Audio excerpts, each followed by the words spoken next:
Hello there, guys, and welcome back to my channel for, well, I suppose a preview of Lille against Chelsea. But first and foremost, what I want to discuss, what we haven't discussed in enough detail on this channel just yet, just because I didn't have time to do a Newcastle preview, and obviously things have developed quite drastically since before then. So we will take a little bit of a deep dive into who could or will or is going to buy Chelsea Football Club, after also discussing the events of today and Chelsea kind of making themselves look a little bit silly. I can't even lie, for being perfectly honest.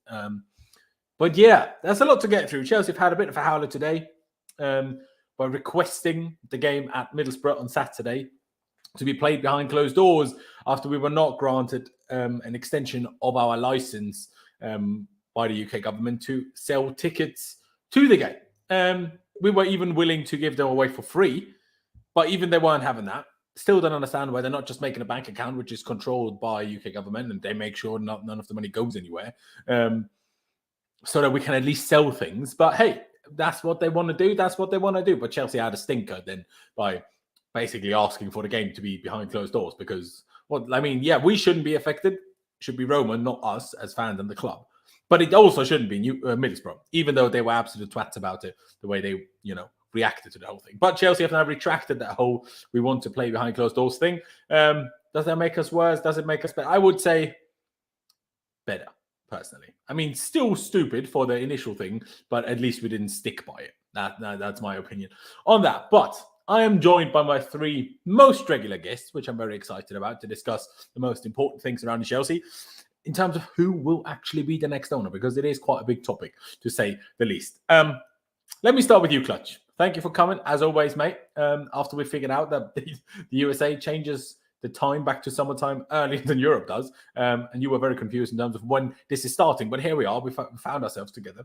But how are you feeling with everything going on?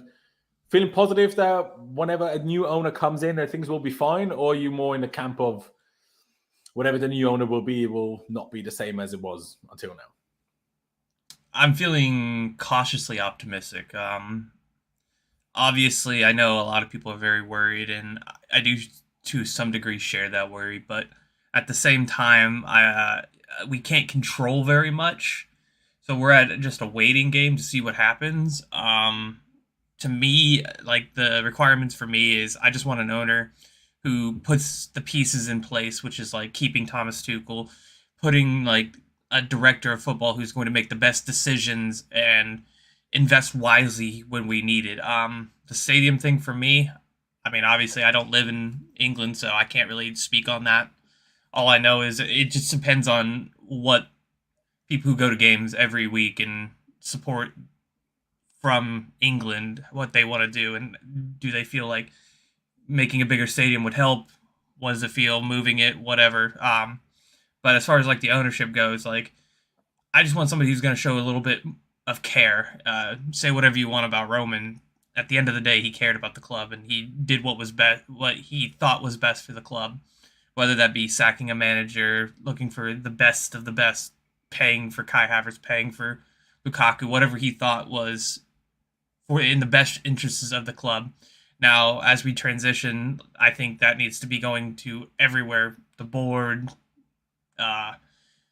the manager. Obviously, we have a manager who's in place who's one of, if not the best manager in the world. So for me, it's just continuing that path of success and not necessarily going to spend a whole bunch of money like United or City do, because, I mean, I don't think that necessarily buys you success. I think it's having a plan and keeping that plan and having like the directors in place that have a direction they want to go with the club. That's where I find the most important thing. So for me, I'm cautiously optimistic. I'm kind of waiting to see how it all plays out. I've been kind of silent about everything, just waiting and watching, seeing what's going on, following Pius's tweets because he's been very on top of this, and great work from him, obviously. But yeah, that's where I'm at. I'm just kind of sitting here waiting, being cautiously optimistic.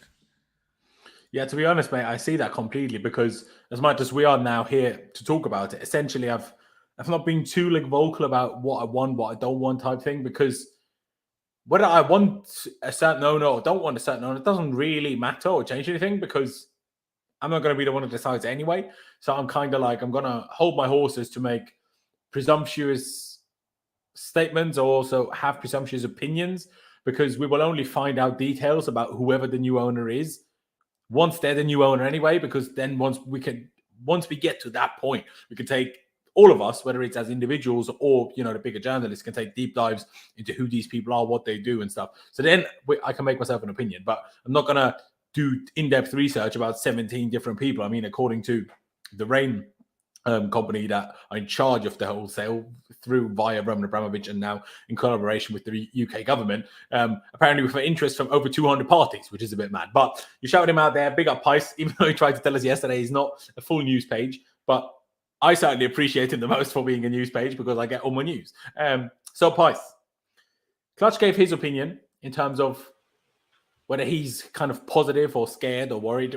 Were you? Because obviously we spoke a couple of weeks ago when the whole thing came out and you were kind of down. It's like, what's going to happen? Everything could go bad, this and that. You still feel like that, or has the potential of who the new owners could be, has that kind of made you feel a bit better about everything? Well, first of all, I'd say, I highly doubt whoever the new owners come in, they're going to be squeaky clean. These are all billionaires or multi-billionaires. They've got a lot of money. And I don't think you can just say, there's been a lot of reports saying, Chelsea and Rain Group and the government, they all want an owner that's obviously first I've got the best interest of Chelsea, but will cause no, political nonsense or, more uproar in the future. But it's not until later down the line sometimes that you find out more about people and what they've done in their past and discover new things. So I highly doubt any new owner who comes in, or if it's a group, is squeaky clean. So I would say that to start off. But yeah, I mean, there's definitely, I'm not encouraged by the candidates we know, really. And I understand people who wouldn't want the Saudi group in, the media group. I understand arguments towards that. But purely from a Chelsea perspective and how we know Chelsea, winning, spending money, developing the ground, they seem at the moment, I keep saying they, it's obviously the one guy who's leading it, but there's other private backers supposedly. So they apparently do it as Saudi media groups. So yeah, so I say they as in they will be a consortium. So the project that they've outlined to obviously that Nizar Kinsella has found out sounds very, very appealing. But again, Laurenz, there's counter arguments to every single one of these owners, like Nick Candy, this guy, the Saudi guy, Todd Bowley. He's got Jonathan Goldstein, who's a property developer, but he's a Spurs fan. He's a lifelong Spurs fan on board. You've got the 86-year-old billionaire who still no one knows why he's even involved. There was only that one report saying, well, actually, according to sources close to him, he just doesn't like Roman Abramovich. So I'm like, well, that's great. That's not a reason you want to be involved to buy the club. So as much as I might like Todd Bowley from some of the interviews I've seen, I don't like the other two involved from what I'm seeing so far. So who knows? I agree with Clutch. I'm obviously reporting on stuff, but I'm sitting back and just looking at what are these candidates? I'm kind of hoping more come forward and there's more behind the scenes and we don't know. And that could very well be the case. Deals don't, not all, people will go to the media and will get leaked into articles. And I think if it is true that there's 200 parties interested, there could certainly be some late big bids when when it gets closer to the deadline. So yeah, let's see. Yeah, exactly. I was on a stream on Charlie's channel earlier, and obviously talking about what you just said there in terms of the two other people that come along with Todd Bowley, and I was like, yeah, without trying to sound too morbid, this is 86 years old. How much longer is it realistically going to be a problem, And also, when things get political, we can say, bro, we've got a Swiss guy involved. No one questions Switzerland's politics. So, you're safe ground on that sense. And the fact that the Spurs fan, I'm not a fan of that either, if I'm honest. But, maybe we want another Luka Modric at some point, and maybe he has better connections with Daniel Levy, so making that more possible. I'm trying to look at positive things, trying to spin things in positive ways. But no, exactly like Pi said, we just don't know. We'll get into more detail, but the big potential buyers for the time being, like Pi said, there could be someone that we haven't even heard of yet that ends up buying it. But for, the situation right now, we will go into the detail of the three big ones, I would say, or 2-3 big ones in a minute. Con, thank you for joining us, as always, of course. Similar question as I posed to the boys. do you feel kind of positive and confident about where things could go, or are you still more like hesitant and like a bit worried about what could happen now that it's not Roman? Hello, you three beautiful people. Hope you're doing well. Bro, I don't know. I at this moment, Lawrence, bro, I don't know. My head's kind of all over the place with this stuff. I'm not gonna lie. At times I'll be positive. At times I'll be extremely negative. You know, very mood dependent, I guess. It's just crazy. So if you just look at everybody who's been supposedly reported to buy Chelsea, right? They all have their good sides, all have their bad sides, right? There's one who's a Tory. You know, I don't want a Tory owning Chelsea. The Tories are helping the Saudis bomb Yemen. So is that not what Roman Abramovich is doing? In the eyes of the government. And then you have the Saudi group. Obviously, they say they have no ties to the government, but I was on a space before this, and Sportswire, big up, I think he's in the stream as well, said that they have a close link with one of the ministers there, you know?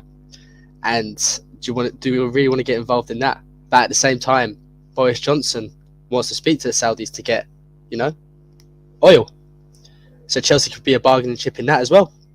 Do you really want to reject an offer from people from a country that you want to do you a favour? So that could play a part in it, you know. And then we have American owners, bro, who, if you look at them, I think Todd Bowley's probably would be the best one, because if you look at what's this team called? The Dodgers, isn't it? Dodgers, the Dodgers? Yes. I like how they're hated, basically like Chelsea were, for spending the most, you know. And then again, now you just have to look at the teams like United, where we're going to be debt free. Whoever buys us, are they just going to rinse us and rinse us and rinse us just to make money? Because when it comes to American investment in sports, they want to see profits, bro. It's not about the winning stuff and the passion for them. It's about the money. So they all have their good things and have their bad things. So, bro, I don't know, bro. I don't know. We're never going to find an owner who's as passionate as Roman Abramovich. We just have to accept that fact. Can we find an owner that keeps us somewhat competitive and move us in the right direction? Sure. But, bro, I really don't want that Tory guy. I have everyone listed. I don't want the Tory guy, bro. I really don't. I will lose my temper. I will really lose my temper. Who's the Tory guy again? What's his name? Nick Candy? Nick Candy, yeah. I don't care if he's a Chelsea fan as well. Or is that the top of the fan? He is. Yeah, I don't care if he's a Chelsea fan, bro. He's a Tory. In my eyes, the Tory thing might not be wrong, but Todd Bowley's probably conservative in America. Do you know what I mean? No, but he's linked to this government, bro. That's the problem I have. Not within England, sure, but in terms of political leaning. No, bro, he's linked to the Tories in this country. That's what I have an issue with, bro. Because the Tories in this country are clowns, absolute clowns, and I don't want a Tory owning my club. Yeah, bro. Football is a working class sport, no? It may not be these days, but that's what it was built on. And then you sell it to a Tory. I'm sorry, you don't do it like that. Tories are not for the working class. So I don't want my football club, meant for us working class people, to go to a Tory. There you go. I think that's fair. Like I said, we will get into more detail about all of them in a minute. But before I do that, let's actually quickly highlight this, that Chelsea have retracted their request for the game against Middlesbrough on Saturday to be played behind closed doors. Also, ladies and gentlemen, big up if you're already here. Be sure to subscribe and smash the like button for me, please. Let's get to at least 100 likes as soon as we can. But let me actually quickly highlight this tweet by Chelsea, in which they've said the FA has issued the following statement, and we are grateful for the FA's continuing efforts to help us find a solution. I hope it's big enough for you to see on screen, otherwise I'll just read it out. The FA have released a statement updating Chelsea FC. After constructive talks between the FA and Chelsea, the club has agreed to remove their request for the Emirates FA Cup quarter-final tie against Middlesbrough to be played behind closed doors. The FA remains in ongoing discussions with Chelsea, the Premier League and the government to find a solution that would enable both Chelsea fans to attend games and away fans to attend Stamford Bridge, whilst ensuring sanctions are respected. Not much to say, really. Like I said earlier, absolute embarrassment, in my opinion, from Chelsea that they requested this initially. Absolute stinker. Like, I get what they were trying to do, put a bit of pressure on, but sorry, boys, read the room. Like, we're not in a position to put pressure on anything, on anyone for anything right now. Like, we need to just lick some asses, butter up, and then once we're sold and everything's okay, then we can, hit back. I mean, Roma will probably do that himself anyway. But yeah, so that's done. Thankfully, we took that that request back, but hey, it's already a stinker that we did it in the first place. One thing I want to read out before we get into other things is a statement that was released or came out from the UK government today. They didn't put a name on it, which says enough about it, but obviously you can see it. I'll read it out though. Senior government source: we are working around the clock to enable Chelsea to continue operating as a club in the interest of the fans. The statement threatening Middlesbrough, that's not actually the one I wanted, flip's sake. I thought it was a different one. Cheers, Lewis. Where is that? Or is it the one that I wanted? Oh, no, it is, to be fair. My bad. Now I'm getting super confused. Anyway, threatening Middlesbrough and the rest of the Football League shows they do not seem to understand the seriousness of the situation they are in. Being owned by an entity that has been sanctioned because of links to a person responsible for appalling acts in Ukraine. We're not opposed to Chelsea having fans at games in the long run, but we will not allow money from ticket sales to flow to a sanctioned entity. Chelsea should spend less time worrying about having a few thousand fans at one game and focus on moving their club into the hands of someone who isn't linked to a warmonger. Now, my initial reaction to that... Brother, who said that? They did release it. It came out of government. Okay.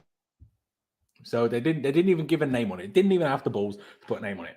Two things I'll say about this. Now, first of all, maybe the government don't understand the seriousness of the situation in the Ukraine. And maybe they should focus more on that rather than screwing normal people, Chelsea fans, people that work for Chelsea Football Club over, right? Let's start with that. Number one. Number two, all this, Roman Abramovich is funding the war. Now, UK keeps buying fossil fuels from Russia, meaning every single taxpayer in the UK, not sure if Pies pays taxes, but Con. So basically, Con is funding the war in Ukraine. And it's all the UK government's fault because they keep buying the fossil fuels. They've probably they've guaranteed invested more money into Russia right now than Roman Abramovich has. Do you understand this concept, people, in this government? Like, I don't understand. And I was a big fan of Thomas Tuchel in the press conference today after Boris Johnson and the government, of course, demanded that Chelsea stop chanting Roman Abramovich's name. Now, first of all, I do 1,000,000% agree or disagree with when the away fans, I think it was at Burnley and potentially at Norwich, maybe just at Burnley, chanted Roman Abramovich's name during the minute of respect, applause, whatever, for the Ukraine. Not time and place to sing Abramovich's name. Also, not personally the biggest fan of, I like, no problem with the Roman Empire flag in itself, but do we really need the Russian flag hanging in our stadium right now? Like, we don't do ourselves any favors. But, really, do you not have any bigger problems in this fucking parliament? Like, it looks pretty, but do you actually do anything effective in this Houses of Parliament all the way over there in London? Because if you have time to talk about what Chelsea fans should or should not sing, you've got all your priorities all wrong. Also, heard of free speech yet? Probably not. But again, it's just a calamity. I don't understand. Like, again, I'm from Austria. Our government is the opposite of what's, good. And, we've had about 17 different equivalents to prime minister over the past 2 years. Like, we're a whole mess. But at least we're not clowns like Boris Johnson. And let me not even get started on these clowns that work for Sky Sports. Like, what is Jamie Carragher doing? And then backtracking like a little bitch. What is he? What is that? Absolute disgrace to himself. The man spits at children. Spits at children. And his club is the one that got banned in 2017 for tapping up youth players. His club. Not ours. His club. How dare he say we have basically no good youth coaches, not a good youth setup. The only reason we do well in the youth is because we tap up all the players, offer their dads jobs in the academy, and that's why we have them. How dare you? Like, get in the absolute bin. And he was crying about, we could destabilize Liverpool by trying to sign Steven Gerrard. Number one is the transfer market. If you don't like that, call FIFA, not Chelsea. And number two, just get in the bin. Just because Gianfranco Zola made you look like the silliest mug ever at Stamford Bridge, just stop. Just go away. How is he still employed? He spits at children. Like, I don't understand. Go away. Just to fuck off. Anyway,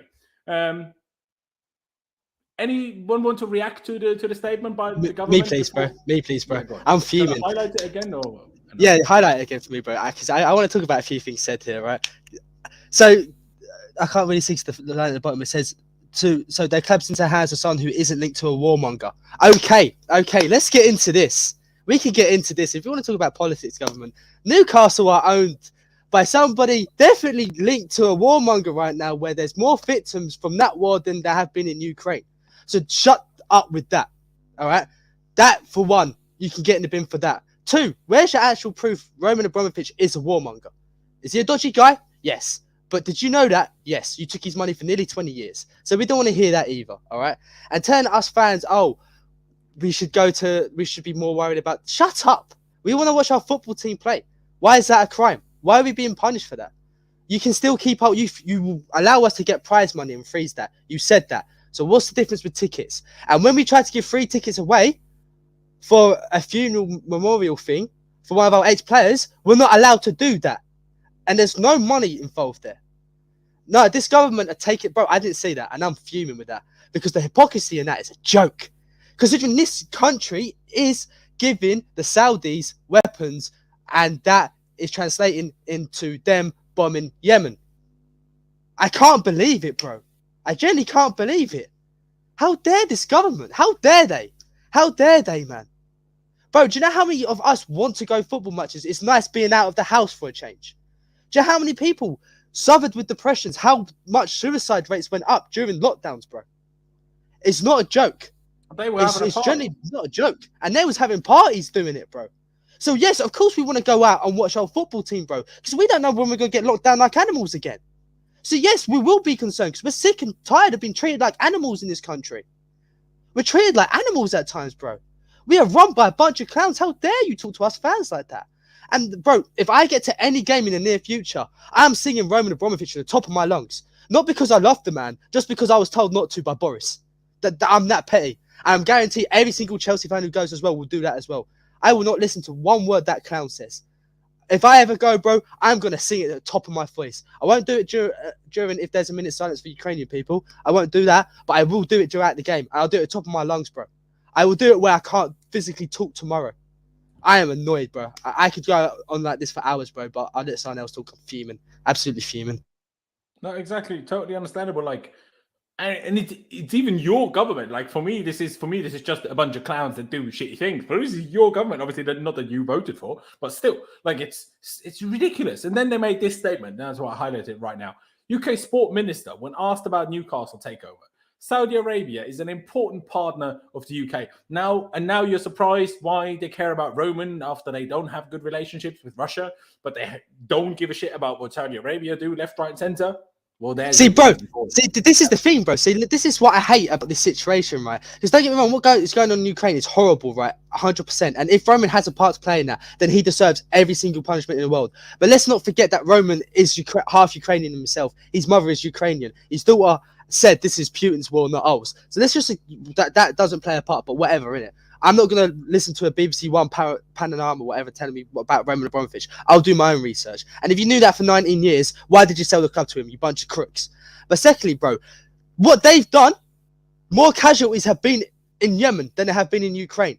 And you're in the public eye saying that. You're a disgrace. All because they're in the Middle East. It doesn't make their life any less. I'm sorry, it doesn't. So what are you saying? Because they're not white, it doesn't matter. Is that what we're saying here now?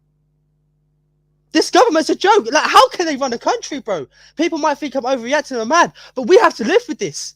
And on top of that, we've been locked down for the last 3 years. God knows how many times. Our mental capacity can't take stuff like this, bro. I can't take these guys, bro. I can't do it, bro. I can't believe the audacity in that from that sportsman saying that. I can't believe that, bro. I just can't believe that. It's a joke. It's an absolute joke. Any Chelsea fan who likes or agrees with the UK government, I beg, never interact with me on Twitter because you're going to get an F you straight from me. That's going to be my response. I can't believe it. Absolute embarrassment. And 5 years' time, when the Saudis in the public eye are considered bad people and they do the same what they did to Roman, we'll come back to this. Because this will eventually happen, bro. It will eventually happen, innit? Dickheads, man. It will potentially eventually happen. How happy or unhappy or we will be about that if Chelsea were to get Saudi owners is the different question. I have a few tweets, tabs lined up of new pieces of news that Pies has released through other, obviously, outlets over the last few days because we haven't spoken about this in enough detail yet. But the reason why I highlighted this, obviously, it made sense now. But why this is important is a lot of people always gone about, we might, the Saudi ownership could be too complicated to make happen. The fact that the UK sports minister said that, and also the fact that Boris Johnson is most likely going to Saudi Arabia this week to seal off some sort of deal for oil or whatever else.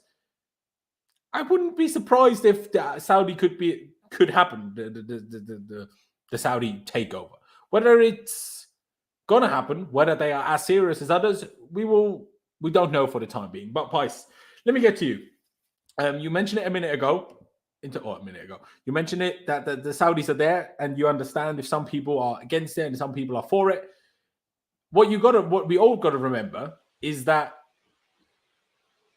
for Chelsea, the money they have is stupendous. Like, what did I read? 1.3 trillion? Like, do you know what that is? 1.3 trillion. Obviously, that doesn't mean they have $1.3 trillion to invest or in cash lying about. Although, imagine the size house you need to put $1.3 trillion in cash there. Imagine that. But one of the tweets, and you put it out there, Saudi Media Group is a private entity with no direct ties to a particular ruler or government. As it stands, the Premier League would have little reason to block any sale to Saudi Media or the Saudi Media Group. Price, is it as simple as that, or is there more to it? Because I swear initially, when the whole initial thing started, they still called him some sort of Saudi prince. If he's a Saudi prince, doesn't he have to have some sort of relation to the government?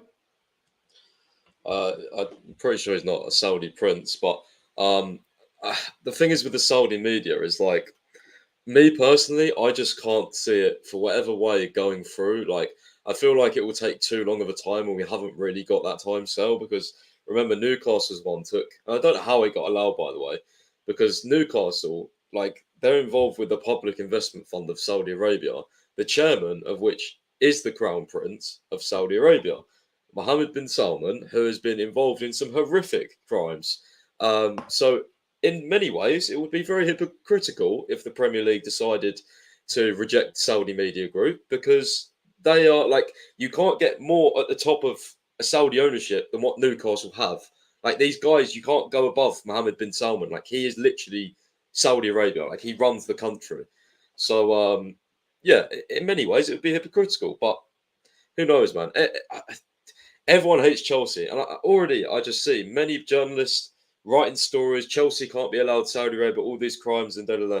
I understand. Like, Saudi Arabia is obviously involved in some horrific crimes. But, like, there's just as the same way there's no proof that Abramovich is physically linked with Vladimir Putin. Like, we're just going off what the UK government has said. We've had to deal with it.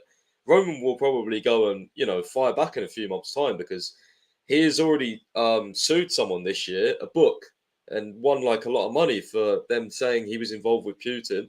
Not this year, last year, sorry. So I can see him firing back. So like the Premier League and everyone will have to prove that El Khareji, I think his name is, El Khareji, him and whoever else the private backers are who are involved in Saudi media, they're going to have to prove that they have specific government links and that they are, basically involved in wrongdoings. But at the same time, as I said, like, it's hypocritical because Newcastle are involved with the PIF, which is Mohammed bin Salman. So how can you physically reject the Saudi media group when Newcastle is literally owned by the guy that has committed all these horrible crimes? Like, I just don't get it. Like, I don't know. I don't know what will happen. Like, I'm waiting for more developments because, of course, he has a great project for Chelsea and everything.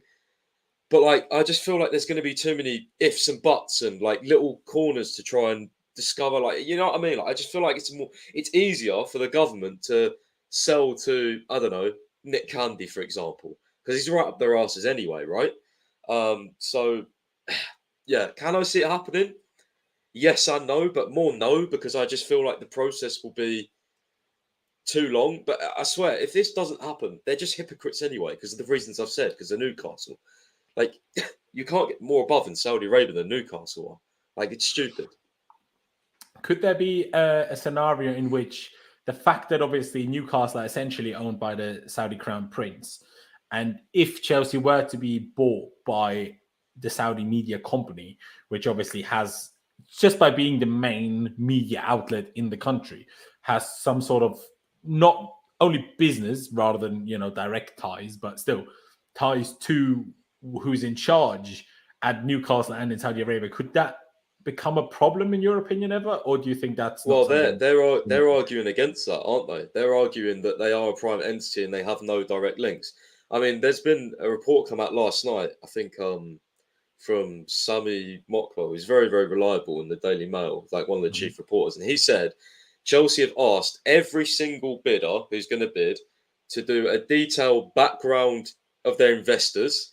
So El Khareji would have to submit a background report of each one of these investors, who they are, who they're linked with, all that sort of stuff. And obviously their intentions of buying Chelsea. So, like, in a sense, if he is so confident that they're not linked with government ties and, you know, a bid gets accepted, then surely they wouldn't have any problems getting through government because they would have all the evidence already ready to display. But I just don't know. It's all very confusing. Like, yeah, there's going to be a lot of hurdles I go through. I feel that we'll be having to go through for the Saudi guys. I just feel like that. I mean, already all the top journalists are crying, man, about it. And let's not act like they don't get traction. Like, they can email the government. They can, you know, they're noticed. But whatever way, it's just going to be hypocritical. You know, if Saudi's getting or not, it's hypocritical either way. It is. We're past that space, self being hypocritical. Sorry, Lance. We're past that space already because the biggest hypocrisy of the whole thing is they even knew about like Roman this whole time and took his money for how long, right? Or they didn't know anything and it shouldn't even be in a job. Like, bro, before the sale, they're already in the wrong. Yeah. Like, regardless, they're already in the wrong. A bunch of clowns. BBC are supposed, like, they did some sort of documentary on like Roman's the dirty panorama money thing, and all that. bro. Like, oh, all this is coming out now that he's gone. Like, it's fucking like they can't defend himself, bro. That's what it is. And for everyone who says like, so the EU sanctions, I've just read it. Shout out to Sportswire for sending it to me, saying that the EU sanctioned him because he's tied from Putin and that's how he got his wealth. Roman was a very rich man before Putin. People, do your research. He didn't make his money off Putin. He was a very rich man before that. FYI. So don't believe what everybody and this government tells you. All right. And this is why I'm not saying. Doesn't whether they sanction Roman actually has nothing to do with Chelsea anymore. Bro, did you see that EU sanction list of Roman though? I just want to point out, bro, like there was no crime there. If you put that to a court of law, bro, you're not saying he's done anything wrong. It's just guilty by association. What is that? Imagine my dad did something bad and I get in trouble for it just because he's my dad. Bro, like I'm sorry, I'm really sorry, Lawrence, that I'm getting as mad as I am, and I'm really sorry, but like I didn't see that statement you put up. I haven't seen some of these tweets today, bro. Bro, my head can't deal with it. Honestly, it's so dumb, bro. And they're gonna sell it. If this, I need to shut up. Clutch, bro. Sorry. It's all good, mate. It's all good. Obviously, I've highlighted a couple of things about the Saudis already. We'll get into more detail about that. One question I have to you, Pies, because people in the chat are currently debating, and Lewis has joined us. Let me get to you in a second, Lewis. But, Pies, how is the sale process now going to go? Because there's people debating, is now the Rain Group in charge, who are still obviously to some extent tied to and advised by Roman Abramovich, or is it the government? As far I explain my understanding now, and Pies can correct me if he thinks that's wrong. My understanding of it is that it's still the Rain Group who's going to basically receive the offers, and they're going to then put whatever offer they kind of think's best forward to the UK government, and they then say yes or no to that. Essentially, if they say no, we kind of got to go with a different offer. If they say yes, we move. Is that about right, Pies? Pretty much, yeah. That's how I understood it. But I know whatever cases, the government are going to take a supposed lead role in deciding. So people are saying to me, well, no, you know, Rain Group have the final decision. They don't. The government do. This is why I'm so scared of someone like Nick Candy coming in, because Rain Group can present whatever they want. At the end of the day, the government are most likely the ones that are going to decide. So, you know, that's what the reports are saying at the moment. Like, of course, things can change. But, yeah, it's just... And for all these people that are saying, oh, the government won't be in charge, blah, blah, blah, like, well, clearly they are, as you can see from that's the tweet below there. Yeah, they'll play a lead role in deciding which is selected. So I would say a lead role, already having this yes or no power is already a lead role. So I think that is enough to define it as a lead role, if I'm honest, from my perspective. That's what I mean. I don't think they should have that, though. Like, you know what I mean? Like, Roman should still be in charge of this sale. Just have to. I think that's what happens to every asset that gets frozen by the government. Then the government will always control who has, you know, where that goes after, I suppose. what I wanted to highlight here before we get into more detail about the individuals is that Chelsea have sent us this brochure, even though there was a few other things, including also naming rights of Stamford Bridge, as far as I'm aware, that were mentioned. But again, I'll just read through these 3 points here, again, including potential naming rights for Stamford Bridge. Revenue would go up from £70 million to £200 million with an increase of 17.5 thousand seats, going from 42.5 thousand seats to 60,000 seats. But we never actually able to sell 42.5 thousand seats because some of those have to be blocked off between home and away ends. So not sure why they even claim it as that. But anyway, Chelsea's squad is worth, obviously in million, 795 million pounds. Clearly a typo, not from Pice, but actually from the original report. The fourth most valuable on the planet. Resurrection of the Super League is highlighted as a route towards revenue. Again, I keep saying this. I know some people disagree, but when I look at the new Champions League format, no one can tell me that the Super League is so much worse. I'm not having that. One thing I will say, and I will get to Lewis with kind of the questions about that in a second. This whole revenue thing, as is highlighted here, from 70 million to 200 million, that is all well and good. So that's an increase of 130 million. But in this brochure, they haven't really talked about how much it costs to build a new stadium, whether it's redeveloping to bigger or building a new stadium in the same spot or in a different spot. Even if we have a 60,000 seater stadium and make £200 million from that per year, we still have to build it first. So let's say as an average, it might be a little bit more, might be a little bit less. It cost us £1 billion to build said new stadium.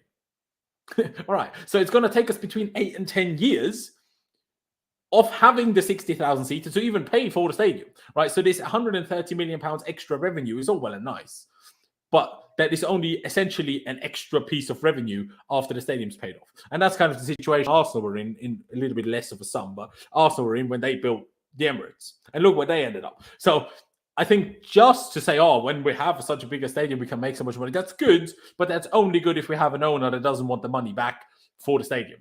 With Roman, a new stadium would have been great. If he builds a new stadium, he doesn't want any of the money back, it's fine. Then we can take the extra profits immediately. But with a new owner, there's no guarantee of that. And for me, and obviously your thoughts on that, Lewis, and also your thoughts, because I'm personally not necessarily of the belief that changing the name of Stamford Bridge would be the worst thing in the world. Before you kill me for that, what I mean by that is if you added a brand's name to the name Stamford Bridge, right? Don't really care. Also, St. James's Park, right? Newcastle Stadium was for a while, I don't know how long, called Sports Direct Stadium, Arena, whatever they called it. Did anyone actually call it that? No. We all called it St. James's Park.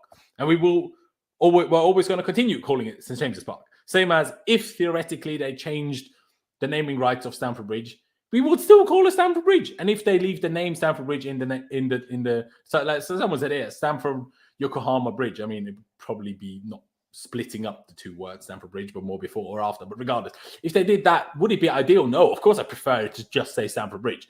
But I'd rather that than, some other craziness, if I'm being perfectly honest. Like, in the grand scheme of things, I don't care that much. I hear what you're saying, and it's all a case of mindset with that, because you talk to a match-going fan about it, they're going to look at you in disgust immediately that you've even thought about it. But I know what you mean in terms of it would be good financially.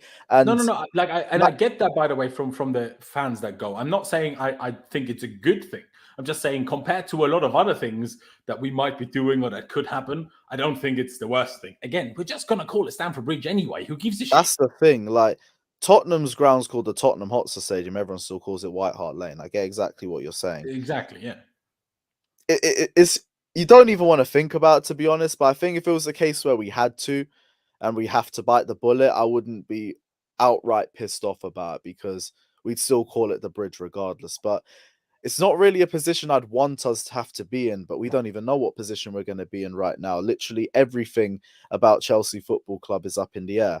So God knows, if it's something we have to do, then just whatever. Please don't let it be an embarrassing brand or something like that. Yeah, the stuff about the stadium too, like, I've quietly also been about the case that I think the best thing for Chelsea would be in the long term for us to move, even if none of us would like it. I do think it would be the best move for us, as opposed to the Bridge, which I've already said, as soon as you build up to 60k, you can't extend it and you can't expand it at all. You have maxed out the size that you can use it for Stamford Bridge. So if football continues to grow on the level that it's at, maybe in 50, 100 years, we need to move again. And then we've just wasted $1 billion on building this stadium because we just wanted the longevity, which if you want, then still fair enough. But I do think long term, eventually Chelsea will end up having to move anyway, because we're just in a very compressed spot. Revenue will go up again, all depends after the stadium's been paid off, and God knows what the owner's ambitions will be. So we don't know what position we would be while we're paying off the stadium. Could be an Arsenal, but God help us. But this is the thing, it's all speculation. It really is all speculation because we don't know our future. We don't know our future at all. No, we don't. And it's a good point. But what I'm always surprised about when it comes to the stadium, that the only ever is to talk about 60k. Now, if we get an increase of 130 million per year for an extra 17,000 seats, why is no one talking about building an 80,000 seat stadium then? Because if that's true, if we go by, if I'm not sure if it is like an exponential increase, or if it is an exponential increase, or if it's a linear increase, you know, even if it's linear, if you added not 17.5 thousand, but 37.5 thousand, wouldn't that increase our revenue by like 250 million per year? Like, that would be insane. And like, if we're gonna, like, if we stay here, great. And like, I personally, I said this on the stream before, I think I was a big fan of but I was a fan at least of the plan that we had for redeveloping Stamford Bridge in an extreme way back in 2015. Like, they did a whole event at Stamford Bridge where season ticket holders and the Chelsea pitch owners and stuff could take a look at it, and they had all the plans and it was all sorted out. We even got the agreement by Fulham City Council in the end to do the whole thing. You know, we agreed, okay, we're going to redevelop Fulham Broadway Station, you know, to kind of, it's a give and a take. Do you know what I mean? Like, they allow us to do it, so we helped them out with this. We were gonna move the rail tracks, so we had enough space, and obviously we had to pay off the local residents so they would accept it, basically. But we found a way. Obviously, then Brexit happened and inflation in the world happened, and everything went way too expensive. So that's why we went away from that. And obviously, they didn't grant Roman even a visa to work here anymore. So he was like, "Well, f all of you. I'm not going to put $1 billion plus into your economy if you're not even going to let me work here," essentially, which is totally understandable. But if the increase of revenue is as extreme as it says here, and we're thinking about having to move anyway, why not move and build an 80,000 seat stadium? Why limit it at 60? Clutch, I haven't gotten you involved in a minute. What do you think about the whole stadium stuff? Obviously, you explained it earlier already. You don't live in the UK. You're not lucky enough to go to games regularly, even as regularly as I do, even though since the Rona I haven't been either. But it's still like, from your perspective, does the whole naming of the stadium, the moving location, is that a thing that's a big deal to you? I mean, I think Lewis kind of explained it perfectly. I mean, we're still going to call it the bridge no matter what. I mean, that's just how it is.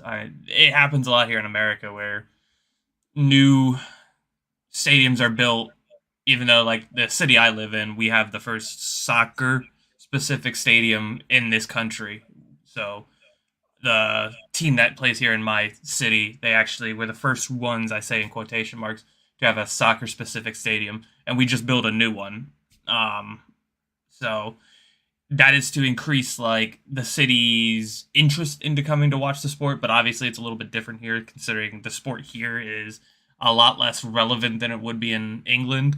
But for me, I think personally, it just depends on the goals and the ambitions, right? So obviously I've never been to Stamford Bridge. One of my dreams is to go to Stamford Bridge. So if I'm saying selfishly, I don't want it to move because I want to go there and I want to experience that. So I don't want it to move for that reason. But other than that, I can't really speak on much more.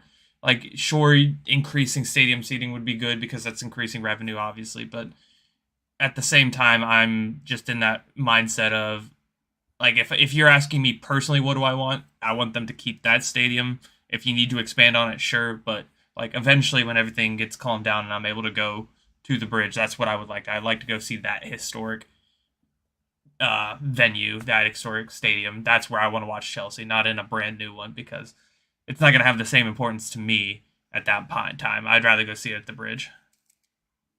Understandable, totally understandable. I mean, also this comment here by Major General N'Golo Kante saying math doesn't really add up. If 42,000 seats gives 70 million in revenue, how is an additional 17.5 thousand give 130 million per year extra. So it's 200 million in total. I don't really know either, presumably because certain fees don't change no matter how many you have. And then the bigger your stadium is, it just goes up in revenue, but your costs kind of don't go up much. So that's why the revenue probably increases drastically, I'd presume, but I'm not 1,000,000% sure either. We also have this kind of perspective on the whole situation here by Fantasy PGA Tour saying our club name, stadium name, and club colors should all remain sacred. You start selling these things for money, and the whole thing is gone for me. I could not agree more with you in terms of club name and club colors, 1,000,000%. And the stadium name, like I said, I don't want the Sports Direct Arena either.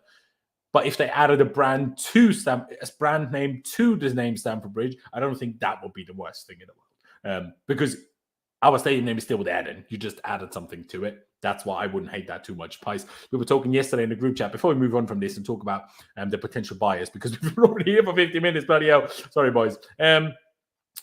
You said yesterday you don't even think it's super necessary to build a new Stamford Bridge. You like Stamford Bridge the way it is. You think the way they renovated the upper west stand looks nice, is nice, although I think it is a bit funny where they're like, oh, you're not allowed to wear trackies. But is that your perspective? You don't even want it to be increased in terms of seating, if that means we need to redevelop the whole thing? As long as, so like in the Liverpool way, I presume you'd be okay with it, but because we can't do that with, Fulham Broadway, the road, the rail track behind it, buildings next to it, Fulham Broadway station next to it on the other side, because we don't have those options, you would from your perspective, you would rather see it stay the same, would you? I mean, not exactly stay the same. Like, my opinion's always been, and it's my opinion only, I know that a lot of people want to see major developments of Stamford Bridge, but for my opinion, for someone who goes a lot to the games, like, I think it's a brilliant stadium. I think around the stadium, sort of inside, areas and stuff, it could definitely do with some freshening up and some, some, I don't know, not exactly building, but just, I don't know, more, make it more modernized, like the Westview stand that I was lucky enough to go into. Because it is a bit tatty sometimes around the ground. It's an old ground. It does need some development and work done. But for me personally, in terms of going from 40 to 60 or whatever, 42 to whatever it is, I couldn't really give two shits, to be honest with you. I know that's a very unpopular opinion, but is that going to make our atmosphere better? No, I don't think so. You look at Liverpool, you look at Arsenal, Man United, all the big teams at big stadiums, they don't have good atmospheres. And actually, I think our atmosphere is very, very good in the big games. It's just the smaller games that I tend to find that are not as good. And I understand the revenue perspective of building, from 42 to whatever, and it goes from 70 million to supposedly 200 million. That's fantastic. But is there any guarantee that the new owners are going to spend or use the revenue, correctly? No, not at the moment. Like, for me personally, I don't really care if the Stamford Bridge stays the same. I know it's very unpopular, but for me, I'd rather continue to focus on the squad. Put the money elsewhere. For me, I know it's unpopular opinion, but that's all. I've always been the same, to be honest with you. I like Stamford Bridge. I really do.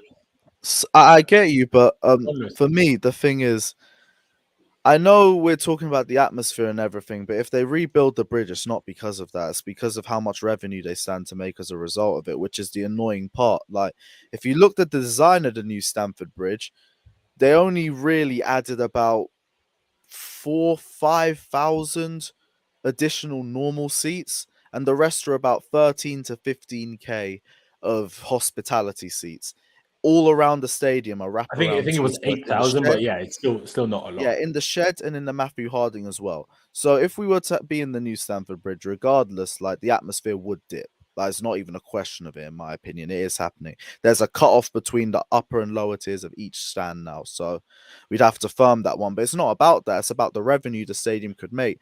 It's about being able to use it for NFL events or for concerts and stuff like that, which would bring more profit into the club as well, because that's all that football's about. So if we have a new stadium, I think guaranteed, unless we have a single tier stand, guaranteed the atmosphere goes down. But it's not really about that anymore. That's the sad thing. Can I ask you, Luis, why do you think it matters so much whether it's multiple tiers? Because we have multiple tiers right now. Not in Matthew Harding or the Shed, though. I mean, there's no hospitality in there. That's what you mean. Yeah. The Yeah, hospitality. yeah. wouldn't It's be a really good. wraparound in the new one. So Yeah. you've got hospitality seats in Matthew Harding and the Shed too. Yeah, no, it is a reasonable thing to bring up. Honestly, Con, just to finish that stadium chat up quickly. Stadium name, big deal for you if it say adds Yokohama or I don't know Trivago, Stamford Bridge or whatever. Would that be a big deal to you in terms of expanding? Would you want to expand at all? If so, could it in your head only be in the same location, or would you not even be so fast if we moved? As long as it's within reasonable distance. Obviously, if we went to North London, all of a sudden we'd all lose our shit. But you know what I mean. Personally, I'd want it to stay where it is. If we did move to an entirely new stadium, obviously I wouldn't be too pleased, but it is what it is. Stamford Bridge has to stay. There's so much history behind that name, bro. Like, we was the first team to average 40,000 fans, at Stamford Bridge. First team in England to do that, bro. It was the most popular team in England. People want to talk about history. Look back at history. Look at like in the early 1900s, man. We were the most popular club in England. All these people's grandfathers jump ship to your Arsenals and stuff, to the more successful teams. They're the glory hunters, bro. They're just generations from glory hunters because we was the popular team. We was the first team to average 40,000 people each week. Stamford Bridge. So that name hold the attendance record of any game in England. Against Arsenal, yes. Against Arsenal, that is, bro. So, like, Stamford Bridge is historical, bro. It was the first, like, big ground where people was watching games, bro. Like, loads. And 40,000 back then, bro. That's mental. So that name has to stay. I don't want to see any Yokohama or anything there. And, yeah, I said what I said. Like, rivals, like, in London of your Arsenals and all that. You're just basically ancestors of glory hunters. I said it. They probably supported Chelsea at one time. But yeah, I wouldn't be opposed to Stamford Bridge right now getting a few extra seats, bro, because I think of it more as a thing as, obviously, your regular goers who go every week, they find it fairly easy to get tickets. But if you're somebody not in a great financial position, right, you can go like once every like 2 or 3 months. If that, you find yourself finding it quite hard to get tickets sometimes. So if there's more, seats available, you're going to run into less problems with that. So from a financial side, from Chelsea and fans, do you expect them to lower the ticket prices if we expand? Because I wouldn't. No. I didn't say lower the prices. Yeah, those tickets are going up. Make it easier to get hold of one, bro. I guess there's more to have. Yeah, It'll be easier, but it'll also be a lot more expensive, which we will have to foot. But yeah, but bro, that's just the world we live in, bro. Inflation's a thing. It's always like prices will always go up to the day we die, bro. I'm just waiting for them to put season tickets to $1,000 or some bullshit, but we move. There you go. Let's move on to quickly talk about the potential owners. Obviously, we highlighted the Saudi media group a little bit already. Let me just highlight this other one in terms of what, according to Nizar Kinsella, who initially released that a couple of days ago, what their plans would be. I mean, it sounds good. Obviously, what Magdalena Eriksson and Pernille Harder and whatever other players and that are part of the women's team would think about that, I don't know. It'd be interesting to ask them, if I'm honest. But yeah, the Saudi media group have big plans for Chelsea, including contracts for Rudiger and Azpilicueta, as well as investing heavily into Cobham Training Centre and the women's team. Saudi media's group turn over 1 billion a year and would be backed by other Saudis. And obviously, we spoke about their gross net worth of 1.3 trillion reported. Obviously, who knows how true or not true that is. Clutch, I have you here. Do you have a preference at all in terms of... No, you know what? Actually, I'll hold off with that. Pies, is there anything else we should add in terms of the Saudis, or shall we move on to the other owners so we can kind of highlight them all and then give our kind of thoughts what we'd prefer out of the current situation?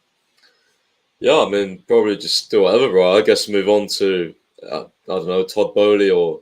I mean, those three guys are very interesting to talk about. Particularly the other two, not so much Bowley, because I know we've talked about them, but Goldstein and Weiss, because I'm just so confused why an 86-year-old is wanting to buy Chelsea. It's just strange to me, and he has no footballing background or sporting background, so Exactly. Let me just highlight another tweet, even though we don't have I don't have a super detailed tweet on who they are, whatever, but so at least people understand who we're talking about. It did come out from, it was Jacob Steinberg, to be fair, who had a bad day in terms of something, apparently, not sure how real it is, but a Facebook post from him in 2006, basically going in on Frank Lampard and Chelsea with all sorts of slurs. But then again, I'm like, well, 2006, like, do you know what I mean? Like, everyone said some dumb things when they were a kid. He's not a Chelsea fan when he was a kid. Hey, he was now made the Chelsea reporter for The Guardian. Do you know what I mean? I know maybe some people will lose their shit at him. I'm like, you know, we've all been there to some extent. But you said it there. Todd Bowley, Hans-Jörg Wyss, and I forgot Goldstein's first name, but he's obviously the Spurs fan. They would come as a consortium of those people. There is reports, like I said, or like it says there, with a bid of around £2 billion. I thought I read £2.5 billion as well. Not sure which number it then exactly is in the end. But yeah, Bowley looks okay. Obviously, we've touched on him the most out of anyone really in the past, but he's part owner of the LA Dodgers. Like Kais just said, what exactly Hans-Jörg Wyss has to do with any of this, no one really knows. Like I said earlier, for me, it's probably just to have some European involved. Could be a good thing in that sense. And Goldstein isn't he property Donny from London? As much as he might be a Spurs fan, isn't he? He's into property, isn't he, Pies? Yes, he is. But as you said, he's a Spurs fan. Like, it's, Chelsea Twitter is so funny. I remember the report came out. We was all waiting for the third guy, who it was, and then we found out one search of Google is a Spurs fan. Then a few people found his Twitter account, and he was dusted. There was like 100, 200 quotes on it, and saying, we don't want this guy. He's a bloody Spurs fan, Spurs season ticket holder as well. Like, what is that all about? It is a bit dodgy, but at the same time, one of the other ones, in Nick Candy, he's a season ticket holder with us, and we don't want him either, do we? I mean, was reported. He just gives me Mike Ashley vibes, bro. Like Candy does. There's something not right. You guys have before?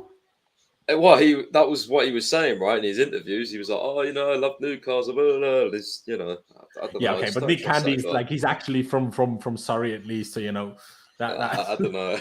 I just don't trust him personally. No, that is fair. But like that tweet says, he did apparently hold a private meeting with Marina and Bruce Buck on Sunday, even though Middlesbrough now went in and Bruce Buck and said he should be gotten rid out of football just like Roman Abramovich.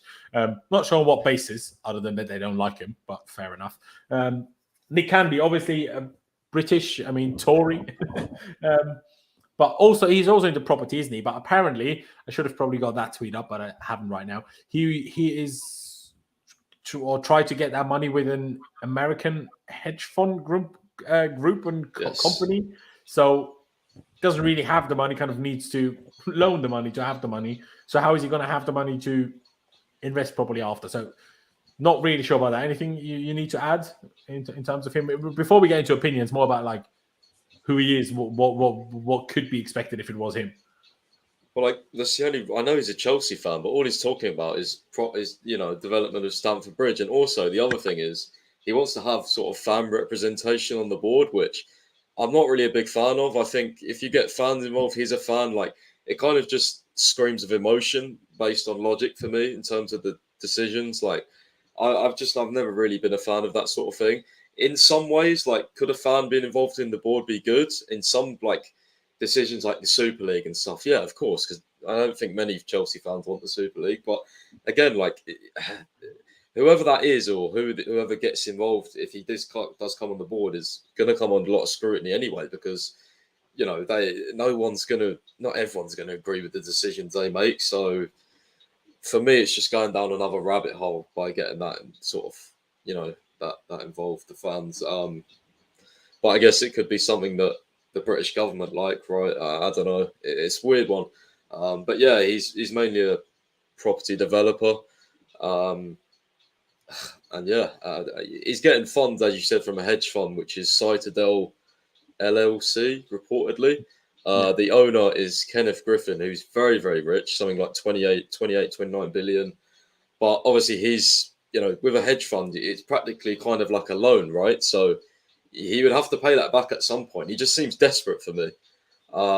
So, yeah, it seems like a bit of a panic. And obviously he was interviewed by Sky Sports saying, Friday's best bid, it's going well. And it just, I don't know, something's not adding up to me yet with this guy. But we'll see what else comes out.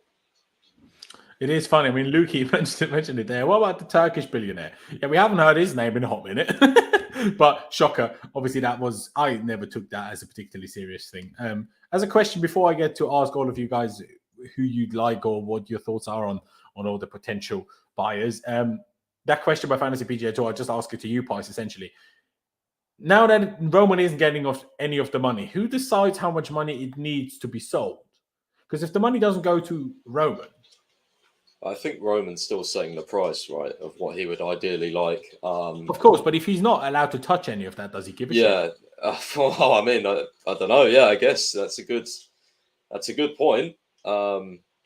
Although I will say, sorry to interrupt you, still, I would say if we lower the price, that just opens the door to more less rich owners. So I'm not sure if that would make it any better. Exactly, yeah. Like you want someone who's obviously got a lot of money. So, I mean, 2 billion for Chelsea, it's a lot, but I mean, I'd probably push it to 2.53 personally.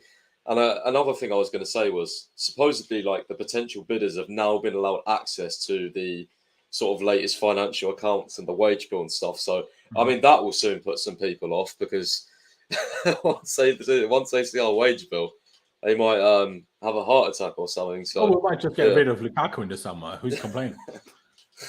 Yeah, but I know like that will definitely be a factor once they read that, people will drop out, you know. That is fair. One last question I have to you, Pies. I'm not sure if you've heard anything about what when I was streaming with Charlie earlier, and one of his viewers put it in the chat at the time, that apparently Todd Bowley is also interested in buying the Denver Broncos. Is that a thing? And apparently they cost $4 billion. Is that a thing you've heard about as well?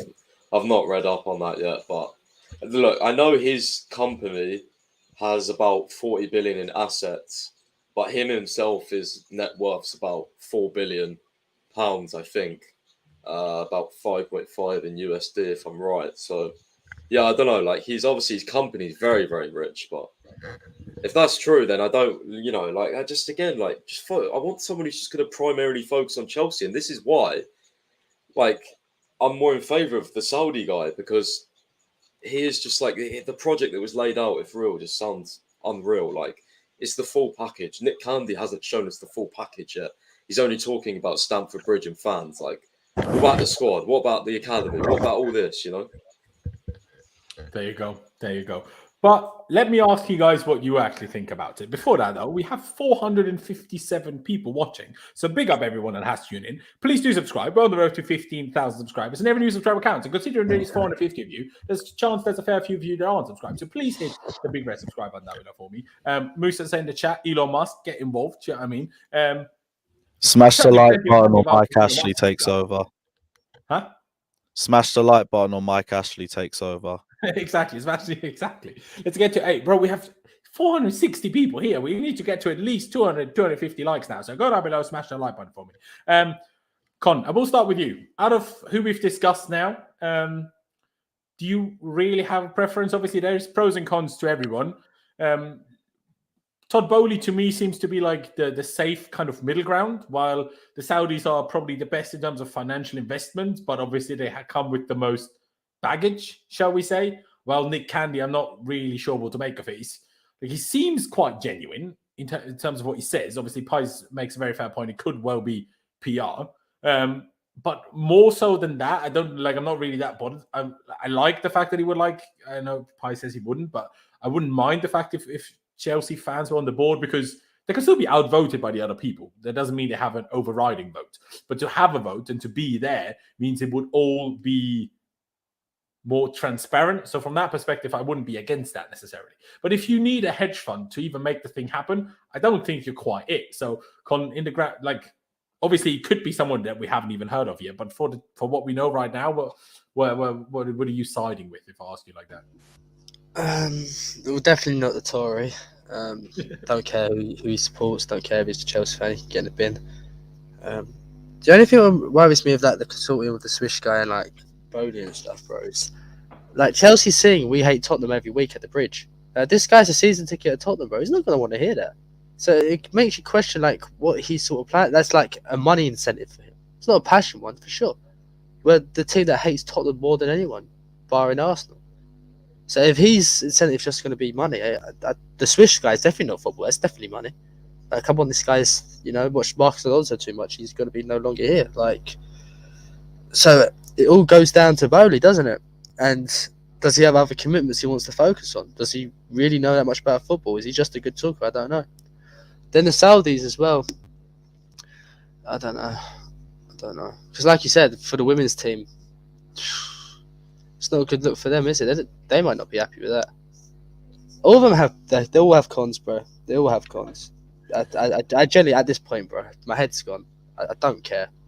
Just someone who will at least keep us somewhat competitive. Renew Rudiger's contract, for God's sake, and give Tuchel what he wants. And re-sign AC. No, AC can go Barcelona, bro. This guy's dusted. Dickhead. But, bro, like, none of them, like, let's be honest, none of us really know that much about them. They're just talkers, you know. Talking's easy. I can talk about a lot of things, bro. I could talk how I could beat up Tyson Fury in a fight. When it comes down to it, bro, I'm gonna get knocked the fuck out. You know what I mean? So, just back yourself, bro. I back myself, bro, but you know, I'm not an idiot either. So no, it is reasonable to be fair. You're also probably not 6'9" like Tyson Fury is. It's a bit mad. You know, think of Dan Burn. He's 6'7", and now think of another 2 inches. Plus, he's good at boxing. Aye. But Con, I'll ask you similar questions to Clutch before I move back to Lewis and then Pice. Preference from who we're mostly and most heavily linked to right now?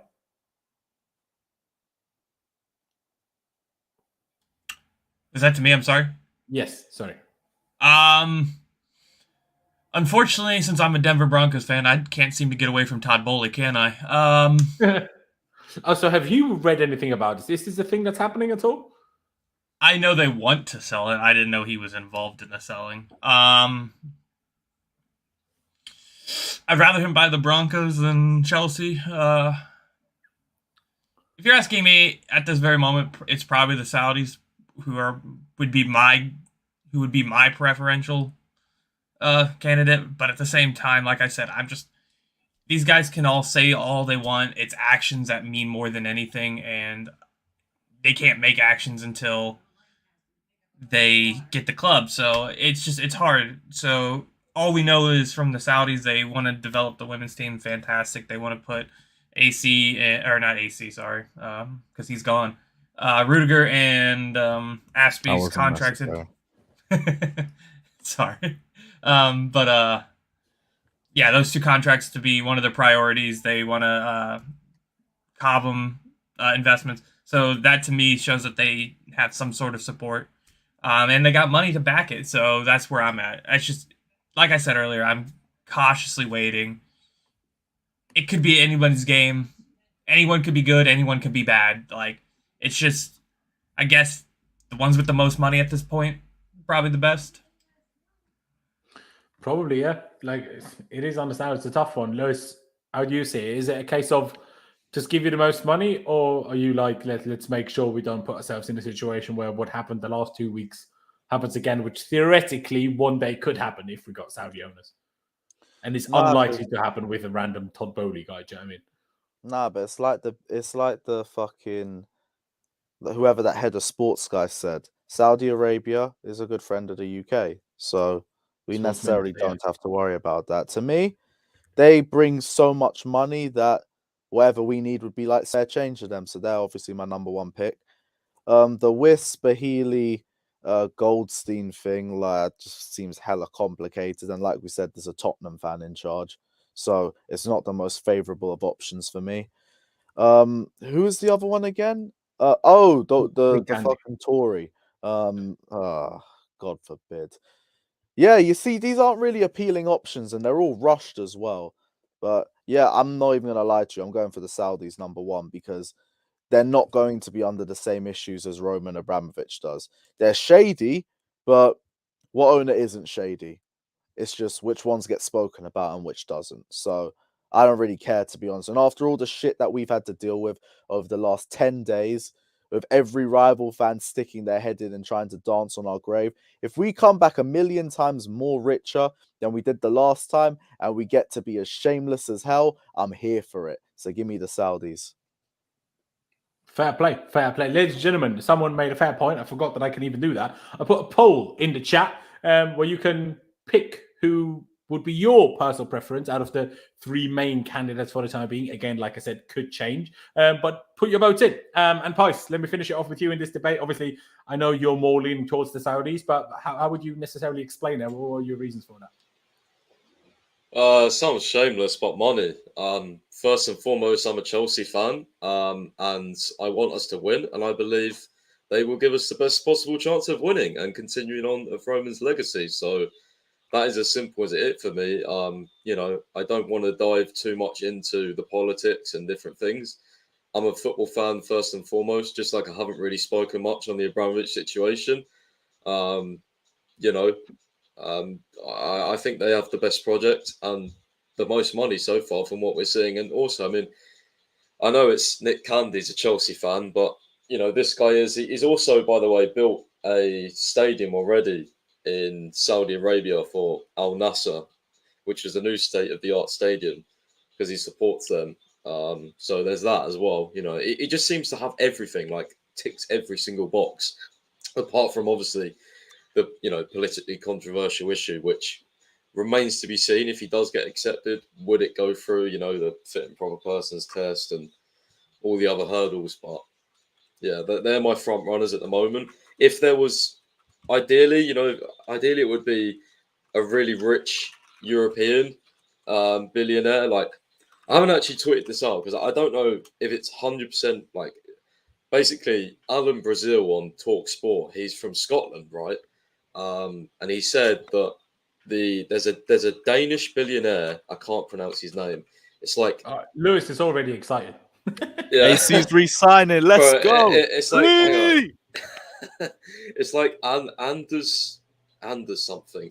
But anyway, he's Oh, got Lukaku's running. Sounds like the Palace centre back. basically it's called Anders something. Yeah. Anyway, but he's got like 13.3 billion supposedly. Because he owns the largest amount of land in Scotland, even though he's Danish, this Alan Brazil was basically saying he's heard from him that he wants to bid for Chelsea. So realistically, if there's a European billionaire out there with a lot of money, then I'd prefer them because obviously, I mean, Danish people aren't as controversial as Saudi Arabia, are they? So historically, so there would be that. Yeah, it's a hard one to say at the moment because I just feel like so much is going to develop as well. Can I quickly just ask you guys a question, if that's cool? Right? Please go, mate. Go Just from like sort of moral sort of standpoint, right? A lot of us Chelsea fans, me included, have also called out why Newcastle's owners not getting taken into question here, right? With the the ties they have. Would it be a little bit hypocritical if we just welcomed new Saudi owners in with open arms after everything we've been saying?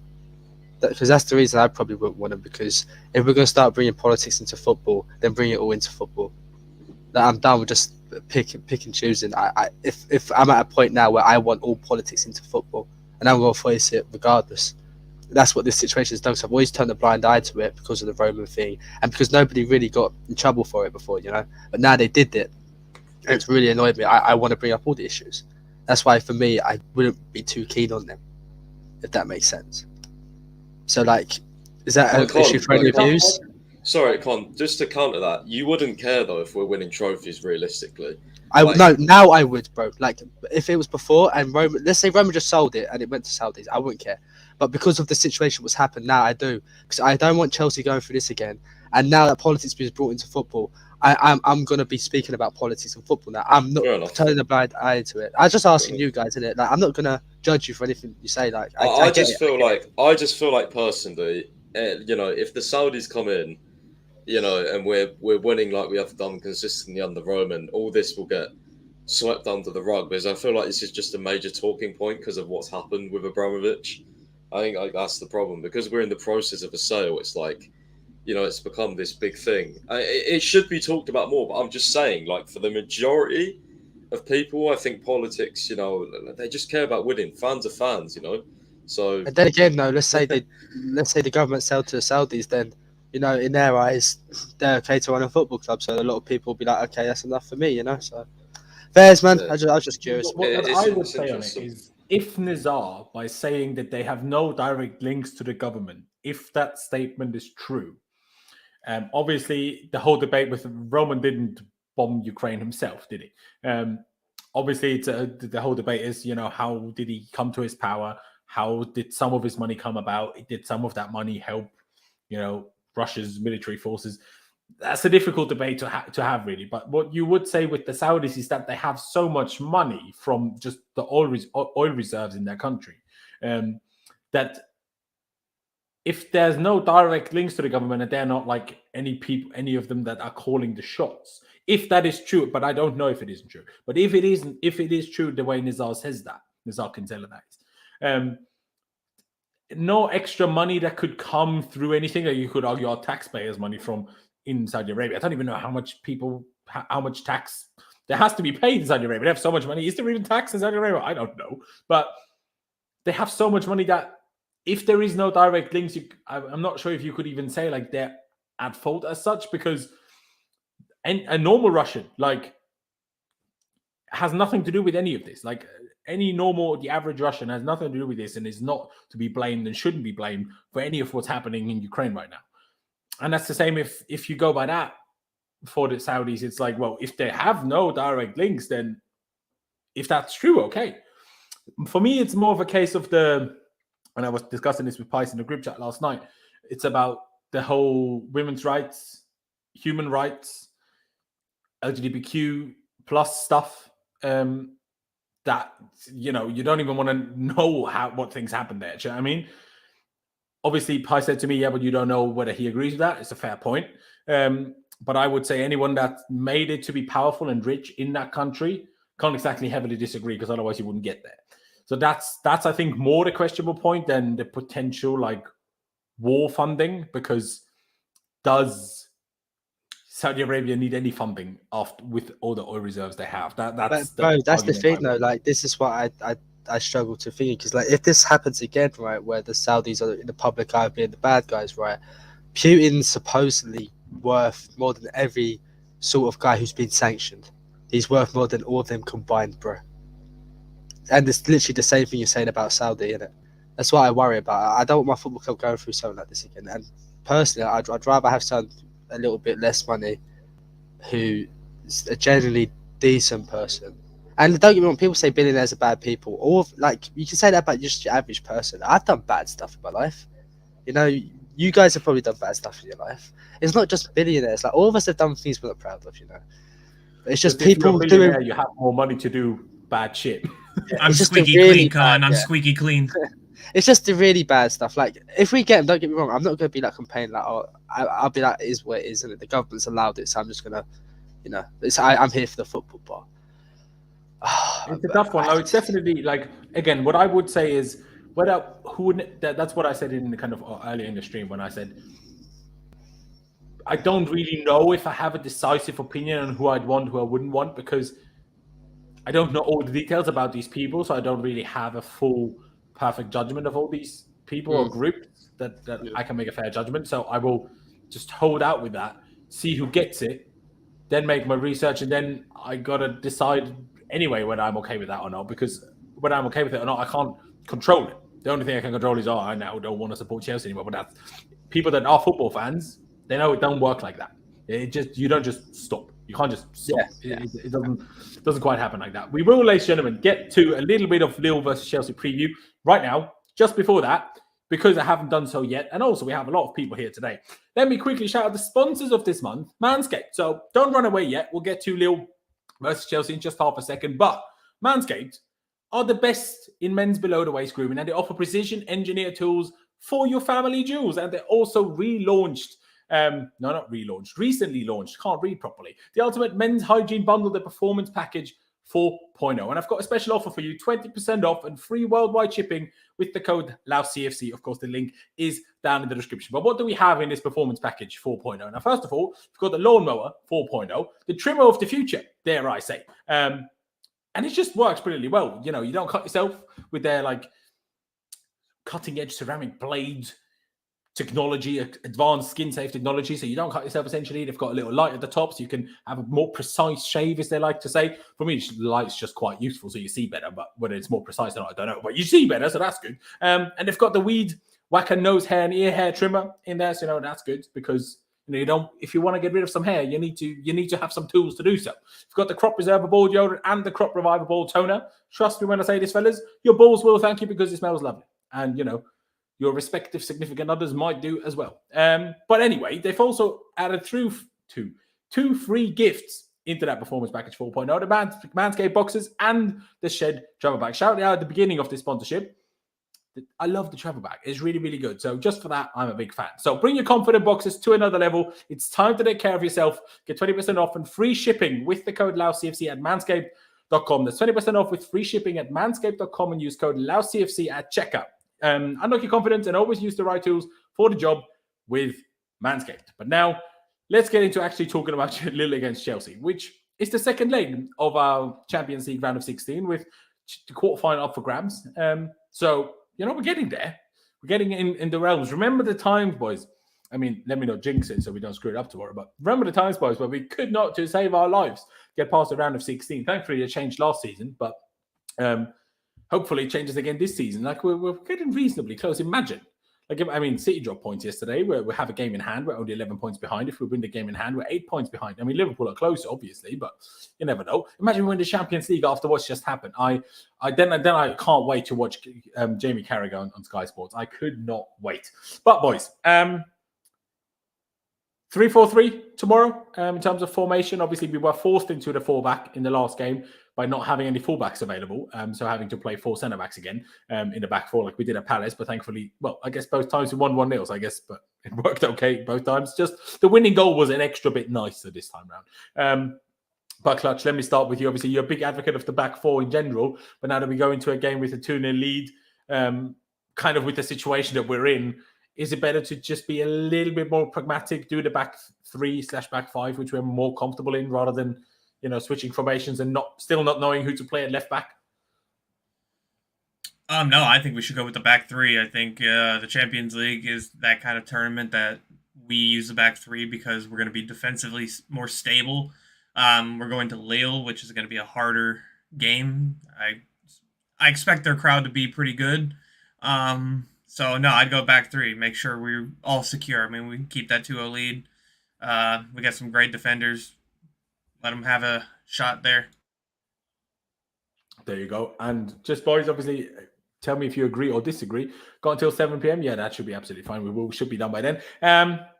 Pice, back 3 for you tomorrow as well, yeah? Yeah, I mean, especially because Lille are probably going to attack us. I think it'll help us give more defensive solidity. So, yeah. For sure. Lewis, you as well, back 3 tomorrow? 100%. We never look good in the back 4 anyway, in my opinion, except for heavy Tottenham tax. But we move. It's true. Tottenham tax be coming on with the new Bundesliga tax. It's mad. Tottenham tax the reason why we didn't get a left back. Trick doesn't think Sarr could do it consistently, but we know. You're not wrong, bro. You're not wrong. We recall Kennedy for him to play against Luton. Fantastic. Con, back 3 for you as well? Yeah, bro. And I will stick with you. Obviously, Mendy will be in goal. What's the rest of the back 3? Obviously, not a biggie. We're not 1,000,000% sure, I guess, if Thiago Silva is fit, but he should be. If he is, really again, Thiago Silva are guaranteed, right, as 2 of the 3 centre-backs. But who starts here? Obviously, Chalobah didn't have the best games recently. So is it Christensen or Chalobah for you then in that right centre-back spot, Con? I'd put Christensen, bro. But you agree with the other 3 that I put in, I presume? Yeah. There you go. I mean, Lewis, I don't even really need to ask you, but Christensen right centre-back, I presume, right? 100%. That's our best back 3. Need to re-sign all 3 of them potentially, but it is what it is. But yeah, all 3 of them have to start. Fair. Pice, that back 3 as well, or would you pick Chalobah? 100% this back 3. We ain't conceding with this back 3 tomorrow. I can tell you that. It's such a good back 3. Bloody hope so. It would be great if we couldn't concede, because then nothing to worry about if we never concede a goal. Chelsea full time. Chelsea lose 3-0. No, I've just said that. Great. Oh my days! Don't even say things like that, bro. Clutch, that back 3 for you as well. Christensen on the right, or anything different? Wait, we have other players other than Roman Abramovich? I wouldn't know that. No, that's back 3. Fair dues. Wing backs, obviously, Azpilicueta and Alonso, according to Thomas Tuchel in today's pre-match press conference, are available to start, whether they're both able to play the full game, or if we get 1-0 up, maybe we take Aspi back off, because obviously he came off against Norwich with some sort of stomach bug, and wasn't even involved against Newcastle on Sunday. So, probably took some sort of energy out of him, as most illnesses do. But if they say he's fit to start, clutch the two wing backs, Aspie and Alonso, or would you call for like a Saul at left wing back like we had against Burnley and Norwich? I think Alonso's been out way too long, so it would be Saul for me, unfortunately. So when do you think, Mike, not a full counter argument, but I would personally argue Middlesbrough on Saturday will be more difficult than tomorrow. Just because we don't have a 2-0 lead and it's, so I would say, when do you then throw Alonso in? Because we won't have any more easy games. So when does it happen then? I mean, you're asking me, and I'm okay with never playing Alonso again. So Yeah, fair enough. So let's Okay, go. I can't complain. Can't complain. Fair enough. So we've got one Saul and Aspie. Let me mix up the order a little bit. Con, what do you think? Aspie at right wing back, presuming all of us are going to agree on. But on the left, Saul for you as well, or do you think Alonso? I mean, he has been out for a while, but last time he did play was in a cup final, and as much as we love to slate Alonso, in that game he was actually good. If he's fit and ready to play, I think it's Alonso, bro. I agree with Aspie. If he's not, then it's probably Saul. But I think Alonso. Yeah, I probably agree as well, if I'm perfectly honest with you. Lewis, what do you think? Give me Saul. Alonso got battered in the first leg, and I don't want to see that happen again under their fans. Aspie right wing back goes without saying. You could see, like, I don't know if he really wanted to be weird, he could put Cho at left wing back or something, but I'd rather we start with Saul. But yeah, If Cho's even fit, to be fair, but yeah. Oh yeah, is he injured? Fair enough. Well, he was injured, and Thomas Tuchel said for him and Reece James today that it's going to be tight. They're going to try to put them in training, and it seems like they were both in training today. But from the way he said that, they might be in the squad, but in my opinion, unlikely that they'll be able to start. So that's why I'd say it's probably more between Saul and Alonso. Yeah, just go with Saul then for me personally. They just released the 22-person squad for the Lille game. And any Callum shots? Traveling? Cho is not on there. Aspie is. Alonso is. I don't see Harvey Vale's there. So nothing I see surprising other than those three. And no Reece James either. No. So neither Reece James nor Callum Hudson-Odoi have travelled to the game. Okay. So then, Pice, finish it off in terms of wing backs. Aspie and Alonso, Aspie and Saul. What do you reckon? I mean, it's not much in it for me. I mean, Saul's probably better on the ball, but again, like Alonso, he gets caught out defensively. So I'd probably just go with Alonso because of experience in this game, to be fair. But to be honest with you, I don't really care who starts. I mean, maybe even Malang Sarr is an option. At wing back? Oh, no, I'm not one for that. I mean, I'm just saying it may be an option. You don't know. Maybe. It's not something that I'd like wrong. to see, but if he's putting Saul left wing back, then Sarr's obviously more defensive than Saul, so it makes probably more sense, to be honest with you. Even though he's obviously not as good going forward, but yeah. Sorry, change the subject. I'm just seeing rumours now saying Arsenal are inquiring about Hazard. That's just disgusting. Yeah, I saw that. He's never going to go to that. Oh, no chance it happens. But just even the thought process is just making it would me be ill. funny. Imagine he goes and he just scores an own goal every time he plays. It'd be funny. I wouldn't mind, but even the thought of him in the shirt is just disgusting, Yeah, personally. yeah. I like Until he Arsenal. scores that first own goal from the day the transfer was announced, it would be not a nightmare. Let's move to the midfield. Now, I'm going to make an executive decision, which I'm sure all of you are going to agree with. Mateo Kovacic must start if we have this formation, right? The question is just, well, number one, I guess, will it even be this formation? Because we did play a front two a couple of times recently, but we'll get to that in a minute. But let's say it is a midfield two. Kovacic is one. The question is, who's the other? I was on Charlie's stream in the middle at midday today, and we were debating it. And I wasn't I picked Jorginho in the end. It was close for me, but the main reason why is I don't think Kante or Georgie are in the greatest piece of form. And then the reason why I picked Georgie over Kante, even if people would say, make sure we are defensively solid, Kovacic is the one in the real form. Kovacic, when playing with Kante, the biggest sting out of his game is taken away because Kante is the one that pushes and Kova is the one that sits, meaning Kova is less effective and less influential on the games, which is why I personally picked Jorginho and Kovacic, just so we can let Kovacic flourish on his great form. That's why I picked Georgie. Obviously, you guys can agree or disagree. I understand anyone that would pick Kante. But it's a big Champions League game. If there's games that Kante turns up in, it's that one. And Kante was also very good in the first leg. Even though, obviously, our midfield combination of Kova and Kante did get carved open a little bit too often for my personal preference. But then again, who's to say that wouldn't also happen with Kova and Jorginho? Maybe with Jorginho and Kante would happen a little bit less so. But like I said, Kova is the one that must start. Pies, you're the biggest fan of Kova, so I know you want him to start as well. But who's the one you pick next to him? I know you're not a fan of Kante next to him, but is a Champions League game big enough for you that you see over that and play Kante anyway, or is it Georgie for you? You know what? It's actually weird because in the Premier League, I always want Kovacic over Kante, but in the Champions League last year, remember how well Jorginho and Kante did as that pivot? Like, it was literally incredible. And Kante got But then man of the Kova match wasn't in the first form against he's in now, Kiel. to be fair. What's up? Kova wasn't in the same form he is now, to be fair. True, but like if you think of the pivot options, like you just said there, if it's Kovacic and Jorginho, I mean, they might get caught out defensively. You know, it is a thing with them too. And Kovacic and Kante is, well, I mean, a lot of fans like it, but I don't, so I never really go with it. I just think two box-to-boxes don't work. So I want to start Kovacic, but Jorginho and Kante, man, in the Champions League is just, for me, it's... You can't break them. It's so good. I'm sorry, I'm going to have to go Jorginho and Kante. So you're leaving Kova out? Yeah, I'd have to, just because of Champions League, bro. I think We've done it enough times. Yeah, both bro, Real Madrid games, Champions League final.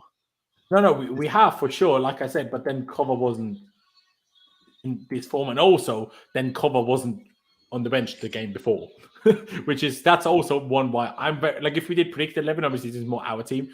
I'm very sure it's going to be Kova Kante, but I'm even more sure that Kova will start. I'm just not sure who will start next to, just because he didn't play the last game and we were never given a particular reason for that. So that's my logic. But hey, I'll put it down like this for the time being and we'll see what the boys say. But we did find out, unfortunately, Clutch's call for Saul, left wing back, got ruined by the fact that Saul isn't actually in the squad. No idea why he isn't in the squad, but he's not in the travelling squad that Chelsea released on their website. So no idea what the reason for that is. I've never felt so sad that Saul isn't in the lineup, but we move. But Lewis, you made the sound there.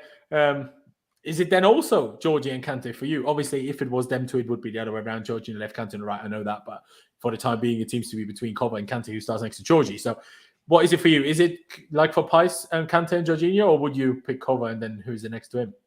Yeah, Kante and Jorginho for me. I think that's the best pivot that we have in these more open sorts of games. I always keep saying you need a sitter and you need a progressor, and that's why with Kante and Kovacic, I do think there's space left behind with the pair of them as well. So I prefer Jorginho Kante for these sorts of games. They've shown that they're our best pivot in the biggest games for us last season, and the same is going to happen here, in my opinion. Now, I will make one more call. If that's what we're saying, could you see almost a 3-5-2? Because we have played the two up top a couple of times recently, and we played the three of them because we can go into this game being quite pragmatic by being 2-0 up. And then maybe we just play all three. Is that a potential shout for you, Lewis? Or especially with Mount not playing well last game? Maybe that could be what we see in possession, but I don't know if we're going to start like that. I don't think that's what the lineup will be, but I do think it's something that you could see us change into. Okay, Pies, let me quickly go back to you. Is that something you could see, or are you very adamant you want to and we will see it too? I mean, I don't like watching us play 3-5-2 personally. Playing all three of them, I mean, I would be on the edge of my seat the whole game praying one of them doesn't get injured. So I don't think we'll see that. I think we'll see the 3-4-3. Interesting.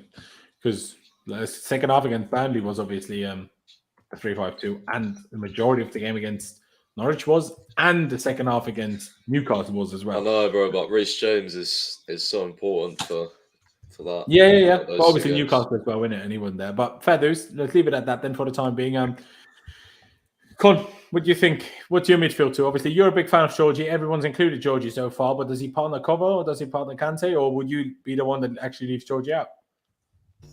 Yeah, it's weird. Pies leaving out Kova. I'm leaving out Georgie. I'd go with Kova and Kante.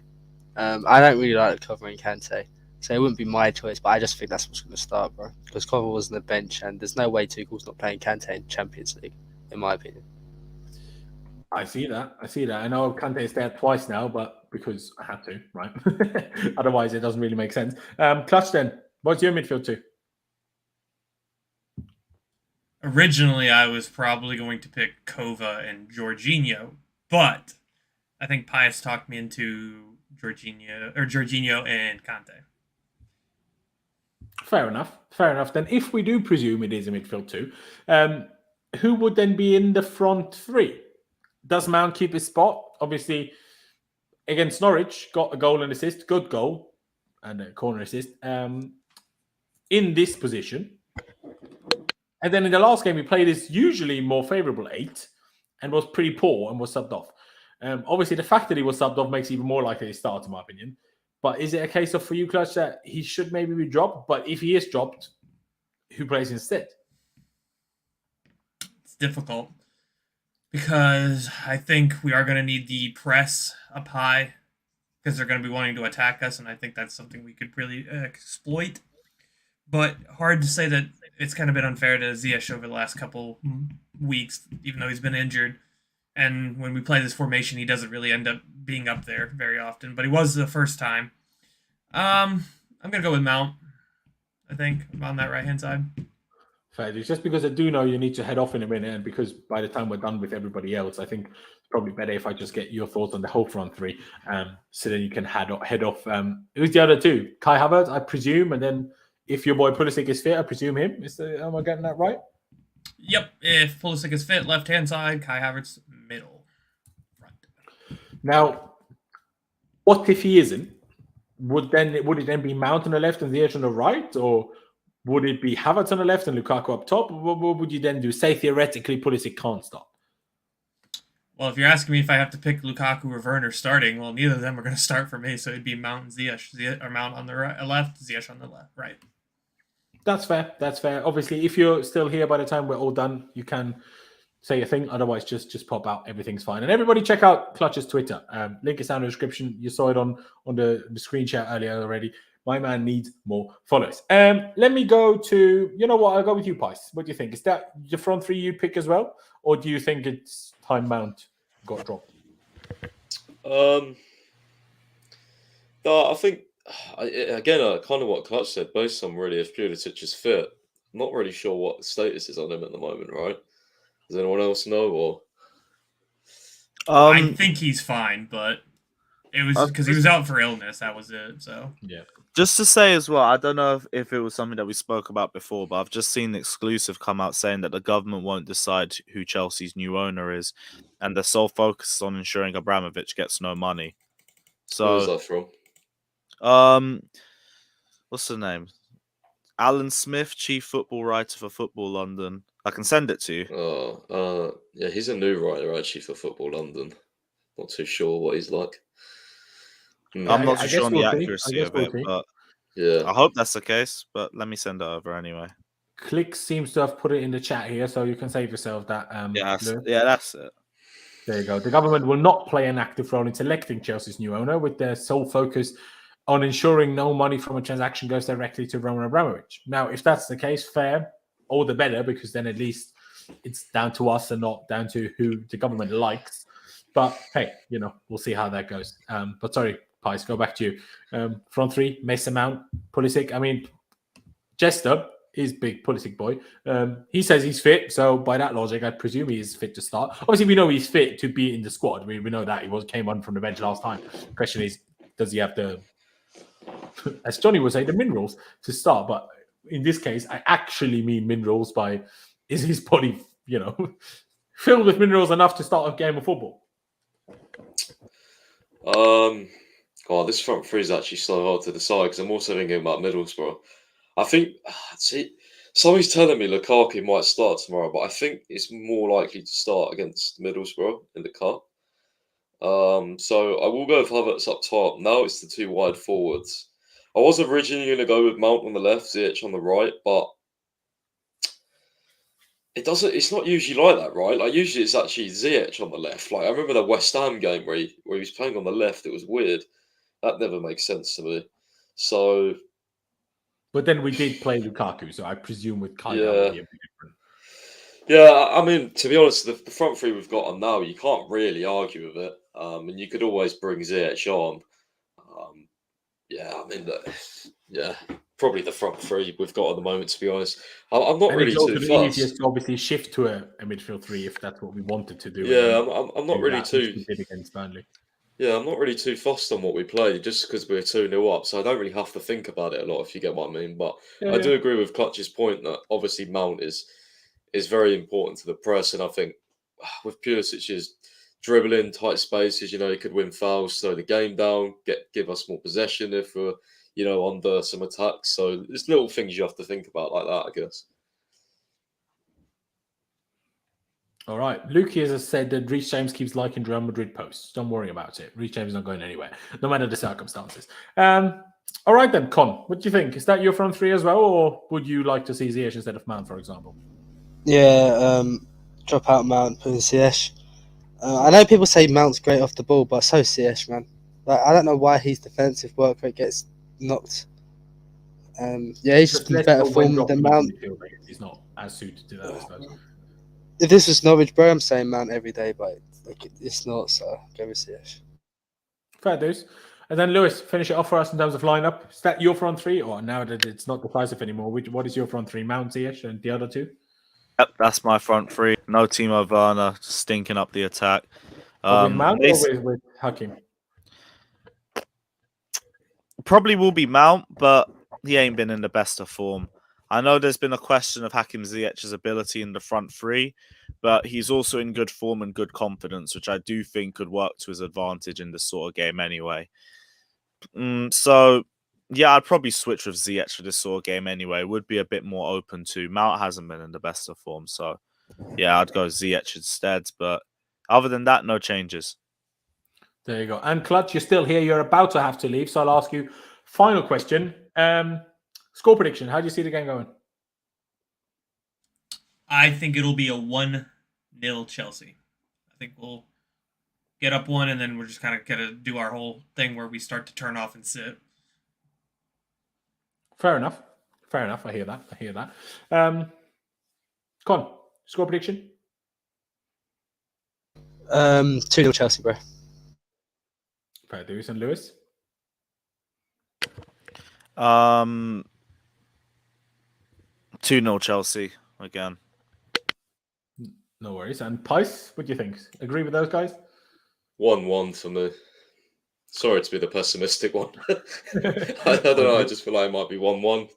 We get the job done. Might be 1-0, but I don't know. I can see Lille scoring at home. Although they are missing Renato Sanchez, who was literally so good in the first leg. So whether or not that just fucks up their midfield and we just run right, I don't know, But I'm going to go 1-1 just because it's an away game, Europe. Fair dues. I'm going to say 2-1 Chelsea, just because I think we'll go 1-0 up, then we'll concede a stupid goal somehow. I mean, I hope not, but that's how I'm envisioning it. They will then obviously go all guns blazing because they see a chance and we'll hit them on the counter and make it 2-1 and it's done. That's how I see that going. But I guess we'll have to wait and see. But ladies and gentlemen, this was a very good, very long. I mean, it wasn't really that long compared to some other things we've done, but it was a lot of things that we got through today. There's still 340 if you're watching, so I appreciate you very much. If you're new here, please be sure to subscribe. Check out all of my boys down in the description, but obviously didn't know Lewis was going to come. But check out his channel, Carefree Lewis G. Of course, just type that into the YouTube search bar. Check out Con's Twitter, check out Pice's Twitter, and this website, Chelsea365. And of course, just to follow Clutch. Ladies and gentlemen, appreciate you all for tuning in. Subscribe, like I said, if you haven't already. We're on the road to 15,000 subscribers. Just one click of a button, hit that big red subscribe button, and you won't miss any future streams. And to top things off, we've even had a super chat at the very end. By Indefinite, appreciate you very much, saying the UK government is using Chelsea as a political arm. The Saudis will take over to get rid of their reliance on Russian oil. Insert Arab money song.